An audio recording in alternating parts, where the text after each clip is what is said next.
సుభాష్ చంద్రబోస్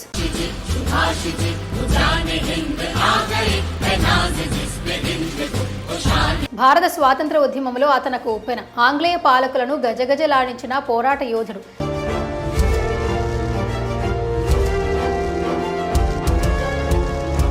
శాంతితో కాదు, కొట్లాడి నెగ్గాల్సిందే అని తనకు తానే ప్రకటించుకున్న సేనాధిపతి. యావత్ భారత జాతి విముక్తి కోసం ప్రాణాలను కూడా లెక్క చేయని అసలైన దేశభక్తుడు. అతనే మన సుభాష్ చంద్రబోస్.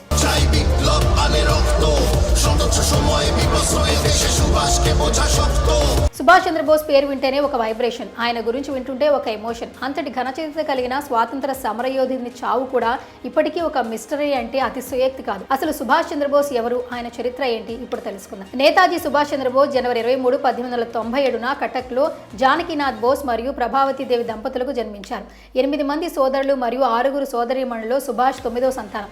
అతని తండ్రి జానకీనాథ్ బోస్ కటక్లో సంపన్న మరియు విజయవంతమైన న్యాయవాది మరియు రాయ్ బహదూర్ బిరుదును అందుకున్నారు. ఆ తరువాత బెంగాల్ లెజిస్లేటివ్ కౌన్సిల్ సభ్యుడిగా మారారు. సుభాష్ చంద్రబోస్ మొదటి నుంచి తెలివైన విద్యార్థి. అతను కోల్కతాలోని ప్రెసిడెన్సీ కళాశాలలో తత్వశాస్త్రంలో BA ఉత్తీర్ణుడయ్యాడు. అతను స్వామి వివేకానంద బోధనలచే తీవ్రంగా ప్రభావితులయ్యాడు మరియు విద్యార్థిగా దేశభక్తి ఉత్సాహంతో ప్రసిద్ధి చెందాడు. అతని తండ్రి నేతాజీ సివిల్ సర్వెంట్ కావాలని కోరుకున్నారు. అందువల్ల ఇండియన్ సివిల్ సర్వీస్ పరీక్షకు హాజరు కావడానికి అతన్ని ఇంగ్లాండ్కు పంపించారు. కానీ స్వాతంత్ర ఉద్యమంలో పాల్గొనాలనే కోరిక అతనిలో తీవ్రంగా ఉండేది. దీంతో ఏప్రిల్లో 1921లో అతను గౌరవనీయమైన ఇండియన్ సివిల్ సర్వీస్కు రాజీనామా చేసి భారతదేశానికి తిరిగి వచ్చాడు. రావడంతోనే ఇక వేట మొదలెట్టాడు. భారత స్వాతంత్రమే లక్ష్యంగా అడుగులు మొదలుపెట్టాడు. డిసెంబర్లో 1921లో ప్రిన్స్ ఆఫ్ వేల్స్ భారతదేశ పర్యటన సందర్భంగా వేడుకలను బహిష్కరించినందుకు గాను బోస్ అరెస్టు చేయబడి జైలు పాలయ్యాడు. అతను బెర్లిన్లో ఉన్న సమయంలో అతను ఆస్ట్రియన్ మూలానికి చెందిన ఎమిలీ షెంక్లు కలుసుకున్నాడు. ప్రేమలో పడ్డాడు. బోస్ మరియు ఎమిలీ 1937లో ఒక రహస్య హిందూ వేడుకలు వివాహం చేసుకున్నారు మరియు 1942లో ఎమిలీ ఒక కుమార్తె అతనికి జన్మనిచ్చింది. మరోవైపు భారత స్వాతంత్ర ఉద్యమంలో దూకుడు ప్రదర్శించిన బోసు లక్ష్యం అప్పటి కాంగ్రెస్లోని ముఖ్యులు అభిప్రాయాలకు భిన్నంగా ఉండేవి. బ్రతిమలాడి కాదు, భయపెట్టి సాధించాలనే వ్యూహంతో సుభాష్ చంద్రబోస్ అడుగులు వేశారు.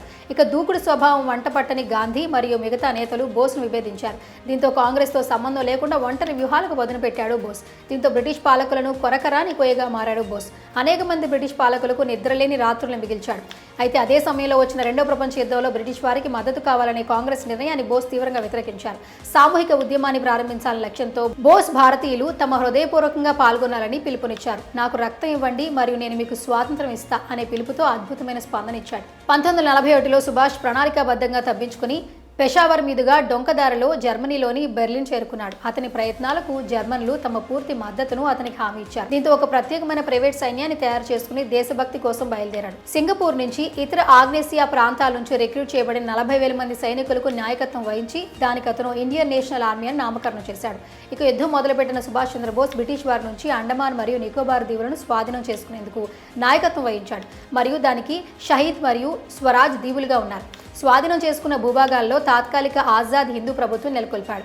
ఆజాద్ హిందూ ఫౌజ్ భారతదేశం వైపు చూస్తూ బర్మా సరిహద్దును దాటి మార్చి 18, 1944 భారత గడ్డపై అడుగుపెట్టి ఒక్కొక్క ప్రాంతాన్ని స్వాధీనం చేసుకుంటూ వచ్చాడు.